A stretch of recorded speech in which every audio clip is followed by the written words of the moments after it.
Good morning friends, आप सबका स्वागत है इनायत स्टडी इन्फो में। जैसा कि कल हमने डेवलपमेंट ऑफ इंडियन कॉन्स्टिट्यूशन के बारे में पढ़ा था, उसके बेसिक चीज़ें पढ़ी थी। हमारे पास इंडियन कॉन्स्टिट्यूशन हमारा रिटन कॉन्स्टिट्यूशन है, लेंथीएस्ट है, रिटन अनरिटन क्या होता है, जो भी चीज़ें बैटल ऑफ बक्सर के बाद दीवानी राइट्स दिए गए, उसके बाद उन सब को जो कॉन्स्टिट्यूशन बनेगा उसको चलाने के लिए एक कॉन्स्टिट्यूएंट असेंबली की, जो कॉन्स्टिट्यूशन हमारा बनाया जाएगा उसको चलाने के लिए, गवर्न करने के लिए कॉन्स्टिट्यूएंट असेंबली की ज़रूरत पड़ेगी। तो उसकी डिमांड हमारे पास एम एन रॉय थे, एक 1934 में उन्होंने रखी थी। इसी तरह हमारे पास कुछ एक्ट्स हैं जिनके द्वारा हमारा कॉन्स्टिट्यूशन स्लोली बना। उनमें से कई सारी चीज़ें हमारे कॉन्स्टिट्यूशन में ऐड की गई, कई सारी चीज़ें हमारे कॉन्स्टिट्यूशन से निकाली गई। जो चीज़ें हमारे कॉन्स्टिट्यूशन के लिए अच्छी थी, फिजिबल थी, वो चीज़ें इन एक्ट्स में से भी रखी गई, और कुछ चीज़ें जो हमारे इंडिया में कानून के लाज के अंडर नहीं चल सकती, उन चीज़ों को निकाल दिया गया। सबसे पहले हमारे पास 1773 का रेगुलेटिंग एक्ट आया। देन 1784 का पिट्स इंडिया एक्ट आया हमारे पास 1813 में एक चार्टर एक्ट हमारे पास बेसिकली 3 चार्टर एक्ट थे, 1813, 1833 और 1853। 3 चार्टर एक्ट आए। उसके बाद गवर्नमेंट ऑफ इंडियन एक्ट 1858 आया, जहाँ पे हमारे पास रिवॉल्ट हुआ था 1857। उसके बाद से गवर्नमेंट ऑफ इंडिया एक्ट आया। इसी तरह हमारे पास सारे एक्ट्स हैं और वन बाय वन सारे एक्ट हम इन डिटेल में पढ़ेंगे। सबसे पहले स्टार्ट करते हैं हम रेगुलेटिंग एक्ट। रेगुलेटिंग एक्ट हमारे पास ये सबसे पहला ऐसा एक्ट था जिसमें ब्रिटिश गवर्नमेंट का जो भी कंट्रोल था, जो भी उसके ईस्ट इंडिया कंपनी के अफेयर्स थे, उनको रेगुलेट करना, उनको कंट्रोल करना डायरेक्ट ब्रिटिश गवर्नमेंट करने लग गई। हमारे पास ये क्लियर कर दिया गया कि जो ब्रिटिश पार्लियामेंट है उसके पास हक है हमारी जो इंडियन टेरिटरीज़ हैं, जिसमें ईस्ट इंडिया कंपनी का कंट्रोल है, जिसमें ईस्ट इंडिया कंपनी का कंट्रोल है हमारी इंडियन टेरिटरीज़ में, उसमें जो भी कानून, जो भी लॉज वगैरह बनेंगे वो ब्रिटिश पार्लियामेंट द्वारा बनाए जाएंगे और उनको कंट्रोल करेगी ईस्ट इंडिया कंपनी। इसी तरह रेगुलेटिंग एक्ट 1773 के अंडर सबसे पहले हमारे पास गवर्नर जनरल ऑफ जो बंगाल थे उनको governor general of India governor of Bengal थे जो, उनको गवर्नर जनरल ऑफ बंगाल बना दिया गया। और एक एग्जीक्यूटिव काउंसिल बनाई गई जिसको गवर्नर जनरल ऑफ बंगाल के अंडर जो 4 मेंबर्स की एक एग्जीक्यूटिव काउंसिल थी जो उसको रन करती थी, गवर्नेंस करती थी। देन हमारे पास सबसे पहले जो गवर्नर जनरल ऑफ बंगाल आए उनका नाम था Lord Warren Hastings. Lord Warren Hastings become first governor general of Bengal. Then हमारे पास इस एक्ट के अंडर कुछ और चीज़ें इम्प्लीमेंट हुई, जैसे कि हमारे पास सुप्रीम कोर्ट बनाया गया। सुप्रीम कोर्ट सबसे पहले कलकत्ता में बनाया गया 1774 में, जिसमें एक CG chief justice of India नहीं कह सकते हम, जिसमें एक चीफ जस्टिस थे और 3 जजेस थे। टोटल हमारे पास 4 जजेस थे। फर्स्ट सुप्रीम कोर्ट जो बनाया गया 1774 में बनाया गया। किस एक्ट के अंडर बनाया गया? रेगुलेटिंग एक्ट 1773 के अंडर बनाया गया। उसके कितने जजेस थे? 4 जजेस थे, एक चीफ जस्टिस और 3 जजेस। जो सबसे पहले chief justice of supreme court थे उनका नाम था sir Elijah Impey, was appointed as chief justice of this court.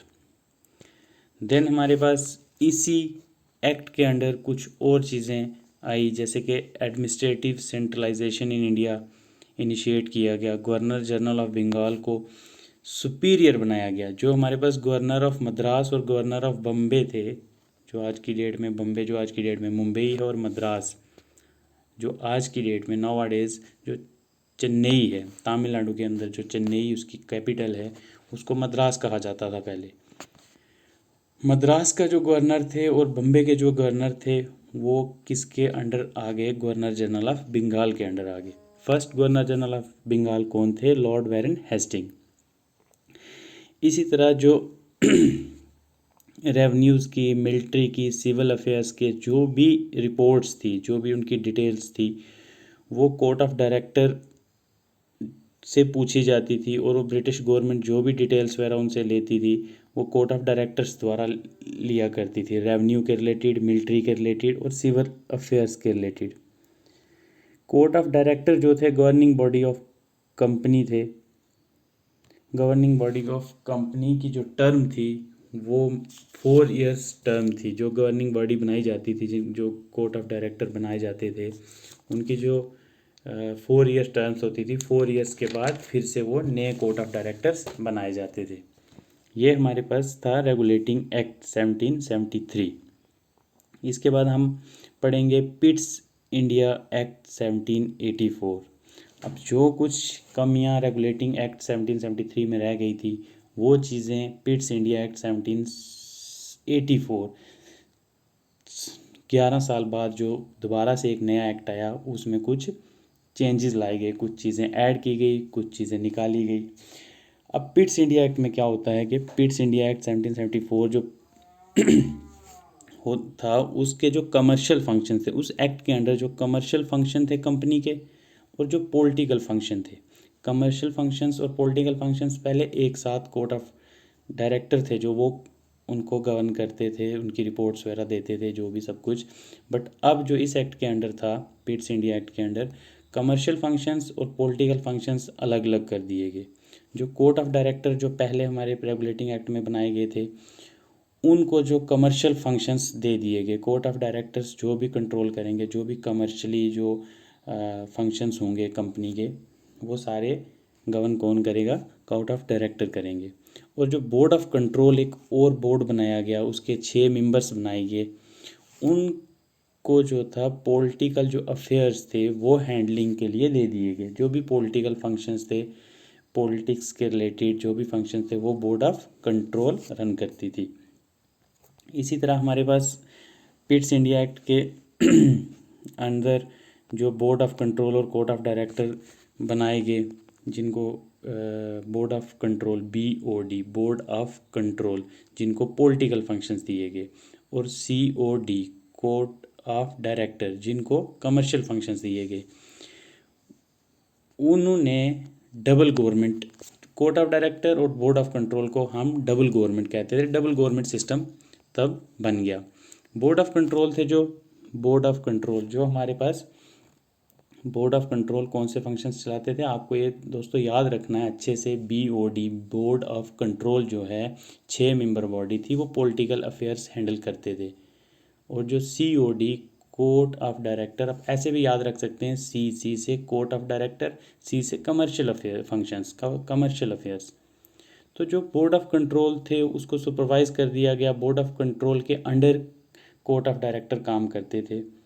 जो भी सिविल, मिलिट्री और रेवेन्यू के रिलेटेड जो भी ऑपरेशंस होते थे उनको डायरेक्ट कंट्रोल करते थे को बोर्ड ऑफ डायरेक्ट कंट्रोल।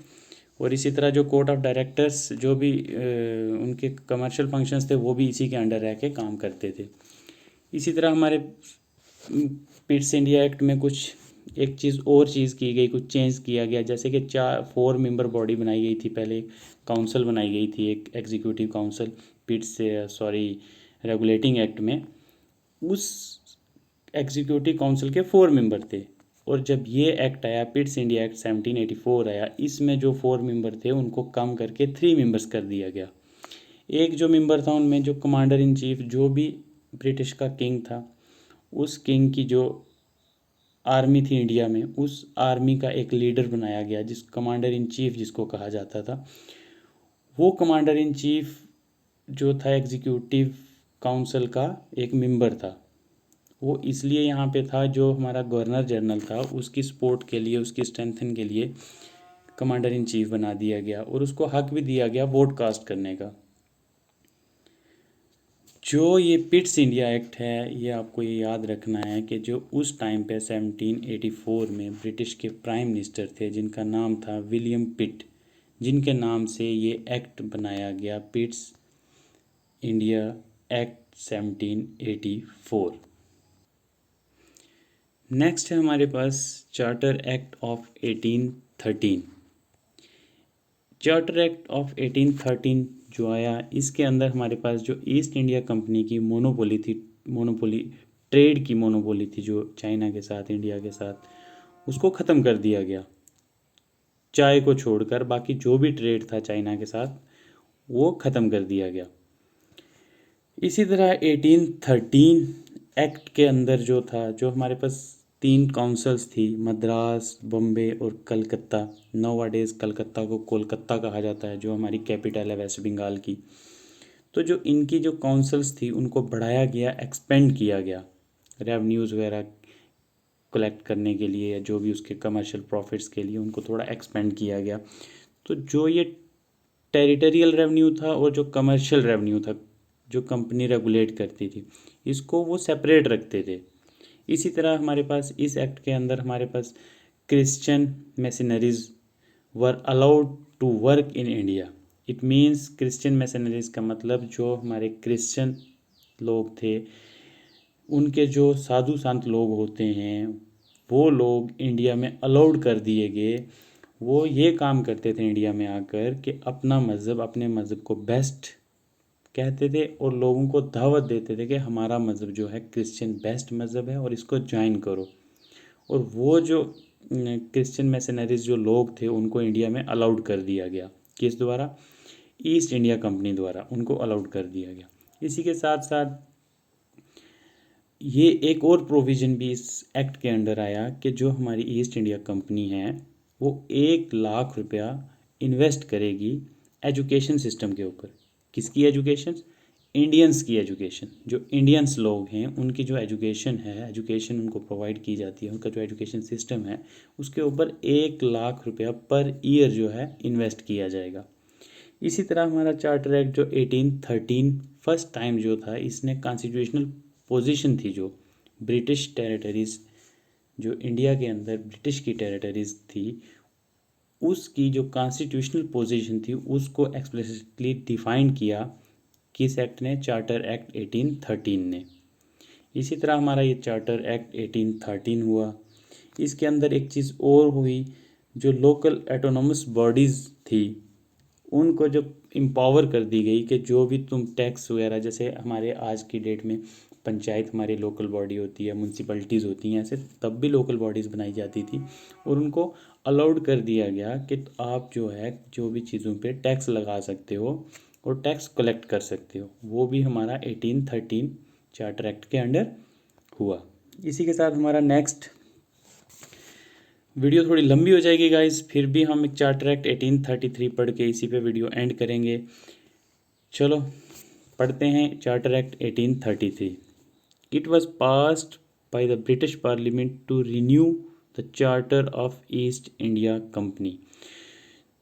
जो ब्रिटिश पार्लियामेंट ने ये चार्टर एक्ट 1833 पास किया था, वो जो ईस्ट इंडिया कंपनी का जो चार्टर था उसको रिन्यू किया गया। जैसे कि इसमें क्या क्या चीज़ें हुई वो पढ़ेंगे हम 33 में। वेरी इंपॉर्टेंट है, इसमें से कभी कभी एक क्वेश्चन, इन एक्ट्स में से एक क्वेश्चन या 2 क्वेश्चन एग्ज़ाम्स में ज़रूर आते हैं, इसलिए इन एक्ट्स को बहुत अच्छे से पढ़ना है। जो भी हमारे पास ये 10, 11, 12 एक्ट्स हैं, इनको सबको अच्छे से पढ़ना है। इनमें से एक क्वेश्चन ज़रूर होता है हर एक एग्ज़ाम्स में, अगर पॉलिटी उस एग्ज़ाम की सिलेबस में है। इसी तरह East India company was no more a commercial body नहीं रही। ईस्ट इंडिया कंपनी जब स्टार्ट हुई थी, ईस्ट इंडिया कंपनी, तो सिर्फ कमर्शियल पर्पज़ के लिए उन्होंने यहाँ पे स्टार्ट किया था एज अ बिज़नेस। लेकिन वो स्लोली अंग्रेज़ों ने हमारे ऊपर एक हुकूमत करना शुरू कर लिया और यहाँ पे एक एडमिनिस्ट्रेटिव बॉडी बनाना शुरू कर लिया। स्टार्ट उन्होंने किया कमर्शियल बॉडी से, एक बिज़नेस के पॉइंट ऑफ व्यू से यहाँ पे आए, उन्होंने बिज़नेस स्टार्ट किया, लेकिन आहिस्ता आहिस्ता वहाँ यहाँ पे एडमिनिस्ट्रेटिव बॉडीज़ बनाई, फिर एडमिनिस्ट्रेशन बनाई और पूरी तरह से हम पे राज किया कई सालों तक। इसी तरह अब जो कमर्शियल फंक्शन थे उनको अलग किया गया और एडमिनिस्ट्रेटिव बॉडी को जो है वहाँ पे बनाया गया ब्रिटिश गवर्नमेंट द्वारा, ठीक है। और इस एक्ट के अंदर ही जो गवर्नर जनरल ऑफ बंगाल थे, जो एक स्मॉल पोर्शन ऑफ इंडिया का जिसको हम बंगाल कहते हैं, वो पूरा एरिया और साथ में मुंबई, जो उस टाइम पे बम्बे था, और मद्रास जो आज के टाइम में चेन्नई है, तमिलनाडु है, वो जो एरिया था सिर्फ यही एरिया उसके कंट्रोल में था। और जिनको हेड करता था गवर्नर जनरल ऑफ बंगाल। लेकिन जो उसके बाद चार्टर एक्ट 1833 आया, उसके बाद गवर्नर जनरल ऑफ बंगाल को गवर्नर जनरल ऑफ इंडिया बना दिया गया।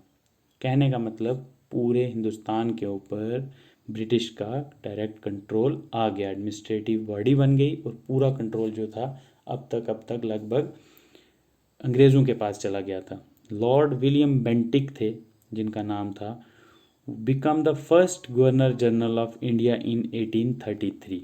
1833 में लॉर्ड विलियम बेंटिक पहली बार गवर्नर जनरल ऑफ इंडिया बनाए गए। जो भी लेजिस्लेटिव पावर थी ब्रिटिश की वो डायरेक्ट गवर्नर जनरल के कंट्रोल में चली गई। जो भी लेजिस्लेटिव पावर्स थी गवर्नर जनरल के कंट्रोल में चली गई। तो number of member of governor general council जो पहले 4 थे, फिर 3 किए गए थे और फिर अब फिक्स कर दिए गए। गवर्नर जनरल की जो काउंसिल के मेंबर थे वो फिक्स कर दिए गए कि मेंबर 4 मेंबर होंगे। एक लॉ मेंबर ऐड किया गया उसमें, जो पहले 3 मेंबर थे और उसके बाद एक मेंबर और ऐड किया गया लॉ मेंबर गवर्नर जनरल की काउंसिल में। इसी तरह लॉर्ड मैकेले थे जिनको डेजिग्नेशन दिया गया 4th member, as a 4th member add किया गया लॉर्ड मैकेले। अब लॉर्ड मैकेले का एक कमीशन बनाया गया था।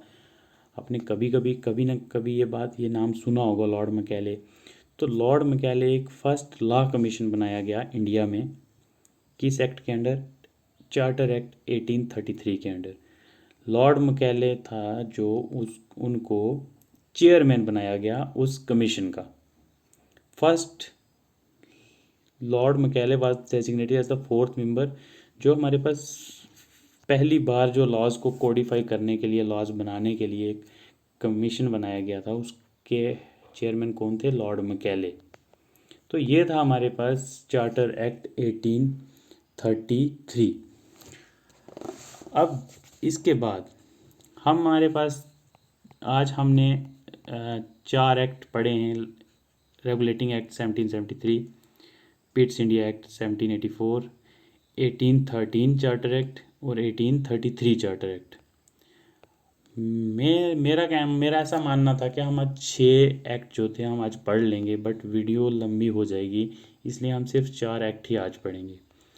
इसी के साथ हम अपना लेक्चर ख़त्म करते हैं। फ्रेंड्स ज़रूर बताएं आपको ये वीडियो कैसी लगी, क्या आपको समझ आया, क्या समझ नहीं आया। और जो समझ नहीं आया आप डायरेक्ट कमेंट करके, इनबॉक्स करके, व्हाट्सएप ग्रुप है हमारा, उसमें आप अगर एडिड हैं तो उसमें आप डायरेक्ट हमें पूछ सकते हैं, कमेंट करके वीडियो में भी बता सकते हैं कि आपको वीडियो कैसी लगी। इसी के साथ वीडियो ख़त्म करते हैं। थैंक यू गाइस, और हमारे चैनल के साथ जुड़े रहें। आपको हर एक अच्छे से अच्छी बुक से आपको जो है नॉलेज प्रोवाइड किया जाएगा। आप अच्छे से नोट्स बनाएं और अपने एग्ज़ाम्स को सीरियस लें और स्टडी कंटिन्यू रखें। Thank you.